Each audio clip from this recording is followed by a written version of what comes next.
Biology Unit 1, Lithosphere 1, Endogenetic Processes. Here, in this lesson, we are going to see the firstmost sphere of the earth, that is lithosphere, which is based on the land category. So this lithosphere is a rigid, outermost rocky shell of our terrestrial planet. So it shows its geomorphic process. What is geomorphic process? The internal structure with some changes in it. So we get back to the lesson now.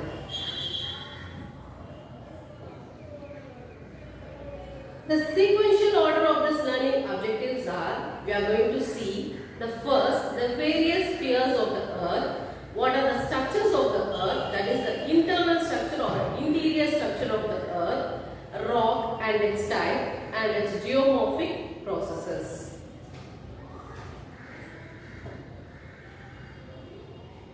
You can see the spheres, that is the earth, which is revolving around, not only included with the land and water, it also included with, that is the four different types of spheres are lithosphere, atmosphere, hydrosphere and biosphere.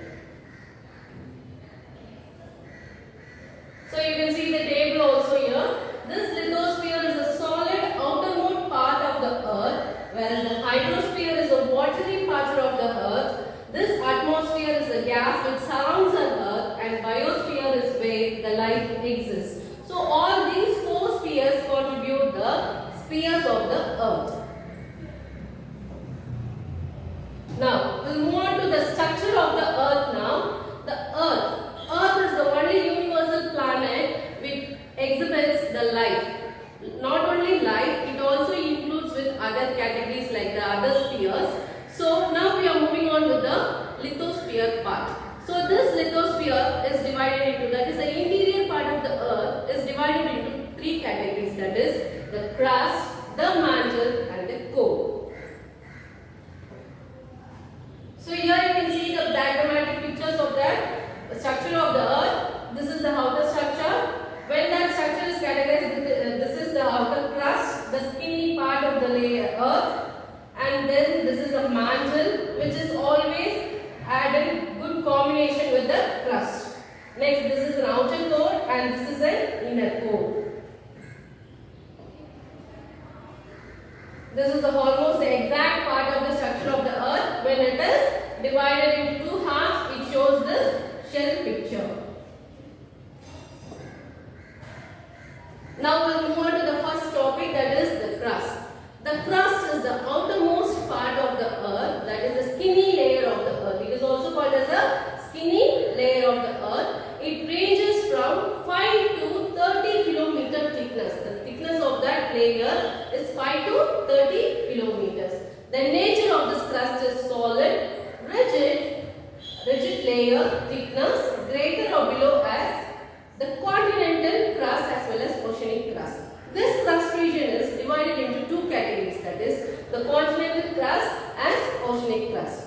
This continental crust is based on the land and its offshore surfaces, whereas this oceanic crust is based on the water surfaces. So the elements which is rich in this crust are Ca and Sima, whereas the Ca is nothing but silica and aluminium, whereas that Sima is nothing but silica and magnesium. Whereas the continental crust is very much rich in the elements called Cl, whereas the oceanic crust is rich in Sima. Next we'll move on to the second topic, that is mantle. This is the inner layer below the crust. So this layer has thickness of 2900 kilometers and which is divided into two categories of surface, that is the upper mantle rocks and lower mantle rocks. This upper mantle rocks, the nature of that surface is solid, whereas the lower mantle, the nature of that surface is in the form of molten state. Molten is nothing but a slight liquid structure, liquid nature with solid mixed structure. This molten is in the form of magma in mantle stage. Now we'll move on to the last structure of the earth, that is the innermost structure, core. The core is the innermost and very hot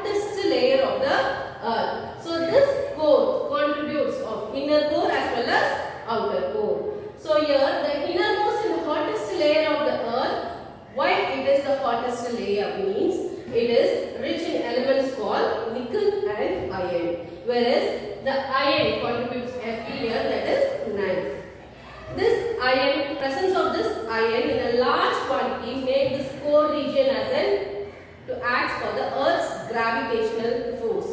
When it reacts as a gravitational force, the core which contributes its solid inner core and liquid outer core, when it spins on its axis, when the Earth spinning on its axis, the solid inner core and the liquid outer core contributes the Earth as an electron, that is the electric magnetic field.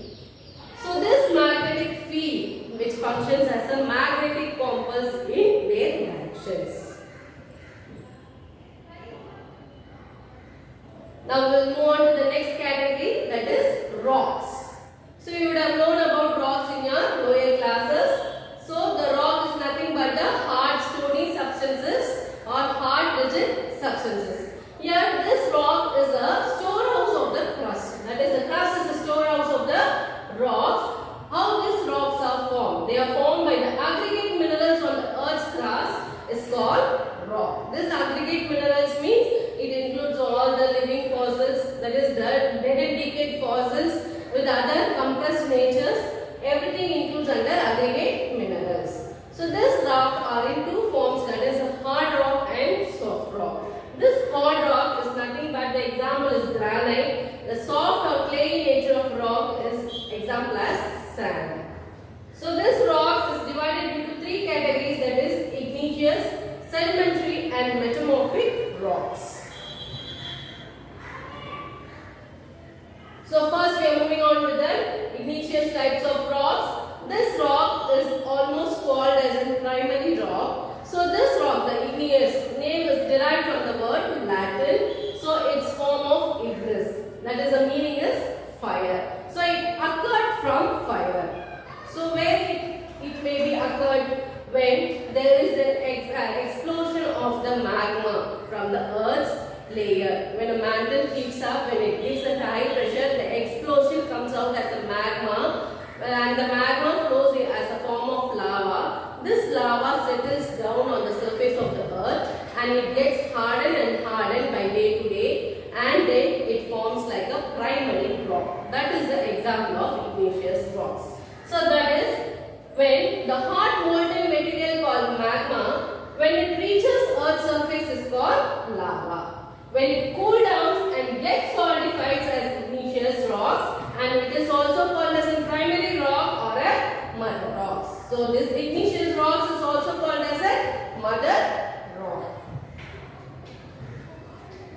Next we'll move on to the second type, that is sedimentary rock.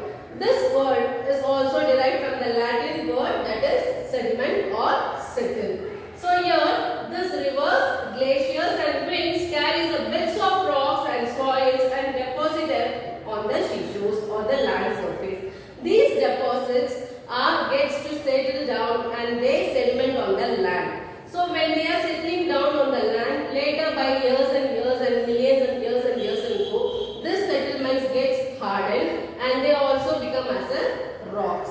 And these settlements also includes the fossil fuels in this, that is the fossils are embedded in this deposit, such as the bodies of plants and animals. So after few million years, this deposit gets hardened as a sedimentary rocks. So the examples of the sedimentary rocks are sandstone, limestone, chalk, gypsum, coal are good examples.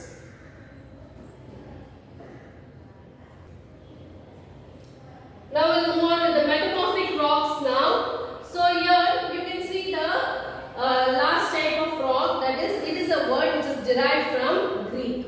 Okay, so it is from the basis of metamorphosis.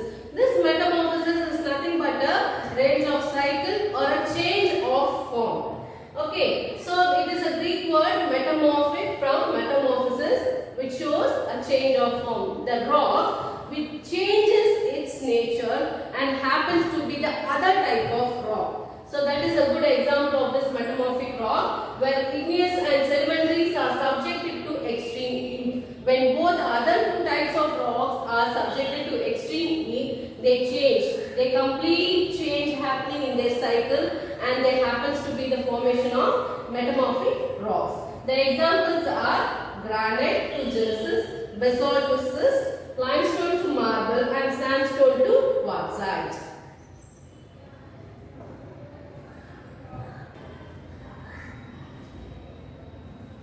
Here you can see the rock cycle, that is, it is a continuous process of transfer of one another. That is, one rock change to another category and next both the rocks change to a last category. That is a good example that when igneous to sedimentary, sedimentary to metamorphic, this is a change of transfer form. When this magma from the molten form, when this magma is a molten form from the crust and mantle, when it blows out or when it is exploded at the high pressure, it forms to be the sediment part of the lava. When it settles down on the surfaces, it forms the igneous rocks, whereas again the sedimentation goes down to the eroded part of the water or other things. When it gets settlement and it forms a sedimentary rock, later on when then high pressure happens to be, it forms as a metamorphic rock. So this again on melting it forms a magma. So it is a change of transfer from one form to another form. Now we'll move on to the geomorphic processes. So from the word geomorphic you can understand that geomorphic is nothing but the changes occurs on the interior part of a earth. So what about the changes can be occur? So it may be of two types, that is endogenetic processes and exogenetic processes. This endogenetic process is nothing but the happenings which takes place on the interior surface of the land, that is either below the crust or towards its mantle or core. Whereas the exogenetic which takes intents on the outer surfaces and it shows its result on the outer surfaces like the formation of rivers, sea, oceans and the formation of lakes, everything under the topographical region. This is a good example of this both endogenetic as well as exogenetic processes. Here we can see that forces acts on the earth's interior to the earth's surface as internal processes or endogenetic processes which builds the landscapes and create topographic relief. So you can see as a result of this endogenetic process we came to know that different spheres of that is a landscape. The different spheres happens to be there. Next, forces acts on the earth's surface like running water, glacier, winds, waves, etc. are the external processes or exogenetic processes.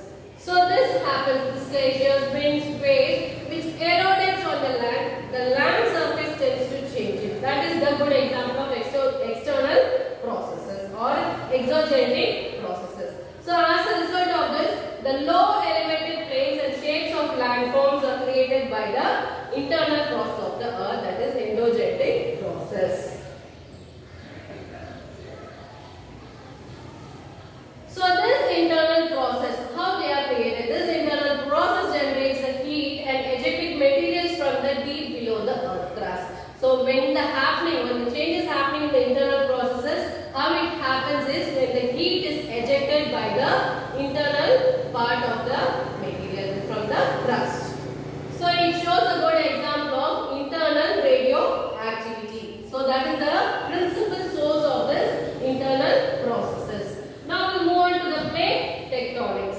Here this plate tectonics is nothing but where the lithosphere region gets settled by the numerous number of slabs as in the form of rocks in form of plates. Okay, they are in the form of floating plates, that is floating rocks.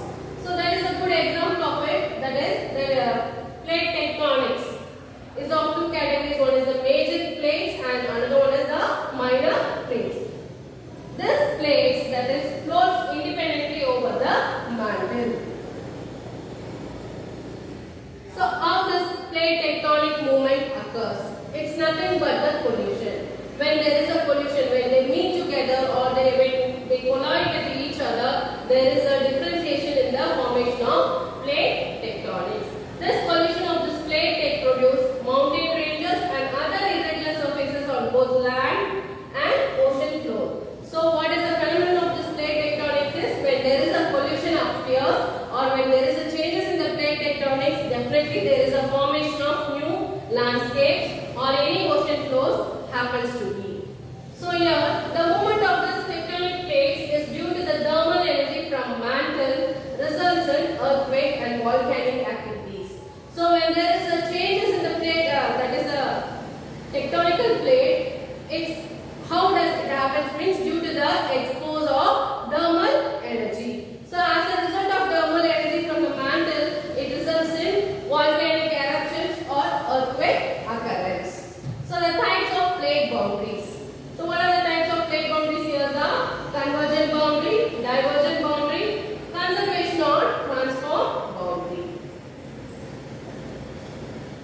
Here you would have seen the example of this convergent boundary when the plates happens to be form one another. When they happens to sink one another is a good example of convergent boundary. The plate moves towards each other, it sinks under one another. The sinks happening, that is the sinking of the slabs happening to be the subduction zones.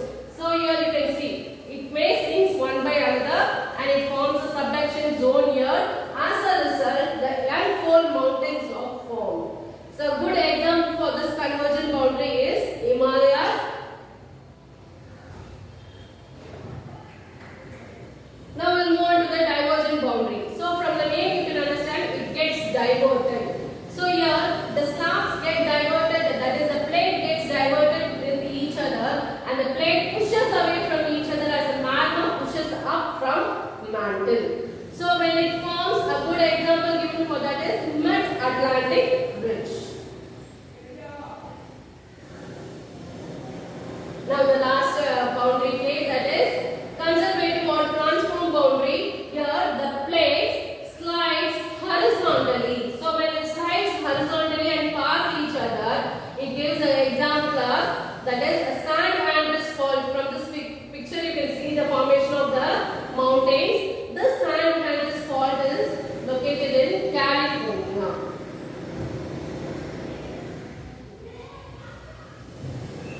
Now we are going to see how the movements of this plates occurs. That is the continental plate occurs. When the plates on the land surface, that is not from the oceanic surface, from the land surface, when it happens to be changes, what are all the formation occurs. That's what we are going to see here. The plates are forced to move upwards and downwards as a folding, as a formation of mountains. So when they are, that is a good example of convergent boundary. When the plates happens to be moved upward and downward, they form a folding nature. That is a good example of that is the Himalayas in the ancient continent and the Alps in the Europe continent. So these both are a good example of the snowy mountains, that is a abode of snow, as well as a folding, that is a unfold mountains nature of plate tectonics. So these plates are in constant motion of few centimeters per year as a result. So what we are saying here is how this folding occurs. Is it by all of a sudden? No. It occurs when the year takes by takes, that is a constant movement changes occurs in the plates throughout the year, that is throughout the millions of years. After some particular millions of years, for an example they are given that 250 million years ago, that is for 250 million years ago, this Indian plate is a part of Gondwana land comprised of continents like Africa, Australia, Antarctica and South America. So this Indian plate comprised from Gondwana land happens to be separation of the continents like Africa, Australia, Antarctica and South America. And before the little few million years ago, that is 140 million years ago, supercontinents surrounded by the pollution of Gondwana with Asia and Eurasian plain. By the pollution of Asia and Eurasian plates, the happens nature of the belt is orogenic belt, which results in the formation of Tibetan plateau. That is a good example of this, a supercontinent arose, which is our India. By the plateau formation, that is the Tibetan plateau formation, leads to the formation of a supercontinent, India, which is getting separated by the Himalayas. Now we'll move tectonic movement, that is earthquake. When does this earthquake occurs? It is not by known tremendous changes. It is by all of a sudden. The sudden vibrations of the earth crust in all directions as waves. A point where this all directions where does it travels means the movements of the plates when it leads to an over force, that is over pressure, may cause a sudden vibrations. So for an example, the origin of this earthquake, the point where its origin is called focus. So about that focus, where are all the experience of the seismic waves, where are all the earthquakes experienced and what are all the changes happened on the land surface tends to be the epicenter. So this epicenter is a place where the earthquake is experienced at the most. So that is what they given here. The point of origin is focus generates a series of waves, whereas epicenter lies directly above the focus, that is felt the most. So what is seismic waves? These earthquakes are recorded in the form of seismic waves. So how they are recorded? So they are recorded in the form of three waves, that is a P wave, S wave or M wave. That is the primary wave, secondary wave or surface waves. These seismic waves generate how fast the waves travel, that is the earthquake waves travel either on solid, liquid or gaseous medium. So this earthquake generates a seismic wave. The nature on which the seismic wave shows is on force, speed on which the medium it depends upon. The three major types of waves are primary or P waves, which travels in all the three mediums, that is solid, liquid and gaseous, whereas the secondary or S waves travels only in solid medium and it shows a vast disasters, as well as the surface or hell wave is primarily on the ground surface. It doesn't respond much, but when it happens to be the surface waves, it gives unexpected losses and unexpected loss for the lives also. So these are the seismic waves. So how these seismic waves are calculated or how these seismic waves are measured? So here we can see the instruments used to measure the earthquakes. So instrument records the earthquake waves are seismograph or seismometer. This seismometer which records how much return the earthquake waves travels and how far it has been traveled. So it is also recorded in the form of seismographs. So the science which deals with the earthquake or else the study of the earthquake is called seismology. Here you can see the earthquake which is recorded in the form of Richter scale. So the waves, the magnitudinal waves of this elastic waves are recorded in the form of Richter scale. This Richter scale was invented by Dr. Richter.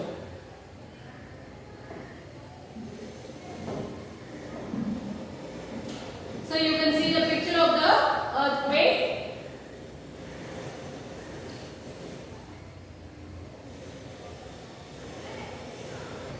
So this tsunami is nothing but a Japanese term, that is a harbor waves. Why it is given for the Japanese term means the Japanese people were often affected by the tsunami waves, that is the harbor waves. Though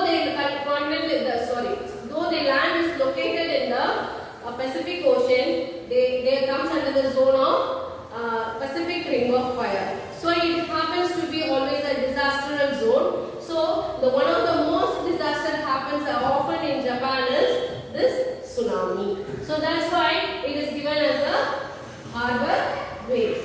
This large seismically generated sea waves by earthquake or submarine explosion and landslide. So the tsunami, how does it occur means when it is seismically generated by the sea waves or the sudden explosion of the submarines or landslides which tend to the displacement of the tectonic plates and happens to be the tsunami, that is the harbor waves. It may either travel beyond 500 km to 600 km per hour and the height may ranges from 15 meters at a fraction of seconds near the seashores.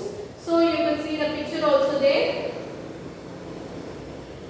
And another example is tsunami in 2004. So it is a first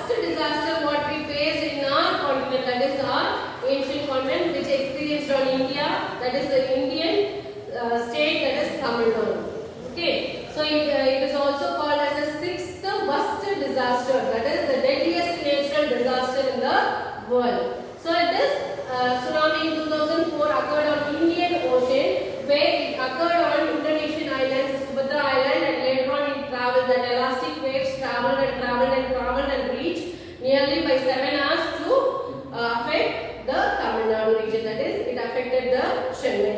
Okay, so how fast it traveled means 600 km per hour, and the scales, that is the magnitudinal waves of the seismic waves, were recorded by more than 9 Richter scale. Okay, so this what had happened means this occurred and reached India, and the death rate of this tsunami is more than 280,000 people. So it created a worst disaster and many loss of lives and many loss of properties and everything else. So you can see the example of the tsunami waves, how they are affecting in the seashore as well as in the residential places. Move on to the topic volcanoes. So this volcanoes, which is also derived from the Latin term volcan. So this volcan, later on by the conversion of the name, we named it as volcano. But the Romans believed that is this land surface, this ejects the fire always. So will take that fire as a god. So they believed that Romans believed that the god of fire is nothing but the volcanic eruptions. So here we can also see that the volcanic part of the regions, that is opening surface of the earth's crust. When the volcano ejects, it shows the opening surface. So that is, this is called a magma, that is a magma chamber. The volcano content of the magma chamber here, it is filled with the hot molten lava, and the vent over here where it happens to be the explosion, and the volcanic moon, the content of the volcano, and the crater, the leftover the opening part of the volcano. So here we have 3 types of volcanoes, that is active volcano, dormant volcano, and extinct volcano. This active volcanoes always explode their or erupt their fire, that is the constantly eject their magma in the form of lava. So that the example is St. Helens in United States. Whereas dormant volcanoes, they doesn't show any sign of the features of the volcanic eruptions. They doesn't want to exhibit them as in volcanoes, but all of a sudden they explode suddenly and gives a disaster form towards the residential and the life loss. So the sudden explosion is a good word of example given to that, and the next example for this is Mount Fujiama in Japan. Next, the extinct volcano, it permanently stops its features of volcano and remains a great form. So it remains like a rock form. So that's an extinct volcano. Example is Kilimanjaro, Mount Kilimanjaro in Tanzania. So you will see the formation, that is the eruption of volcanoes. So here the volcanoes erupt as all molten lava, that is all molten magma, and it flows in the form of lava outside the volcanoes. Here you can see these volcanoes erupt at the end of the gaseous atmospheres.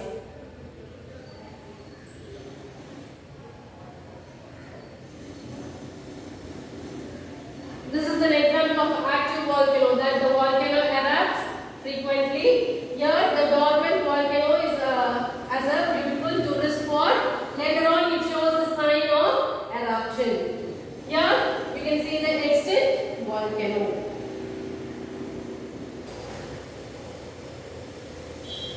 Now we are going to see about the other classified volcanoes, that is these volcanoes are given a good example based on the structure and their composition. So whereas this composite volcano is built by the hardened lava. So it is based on the shape also, the conical shape of this volcano, which is filled with hardened lava inside it, and when it is exposed, it is given an example, that is composite volcano. That is an example of this volcano is Fujiyama in Japan. Next is volcanic dome. So dome, from that dome you can guess volcanic shape, and this volcano is formed by the slow ejection of viscous lava. So the viscosity of the lava plays a major role in this volcanic dome, and the example is Paracutin in Mexico.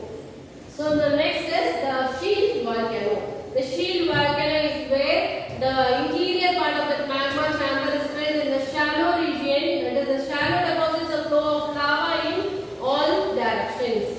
So when it erupts, this lava explodes. That is, it flows towards all directions. So it is an example of that is Mauna Loa in Hawaii Island.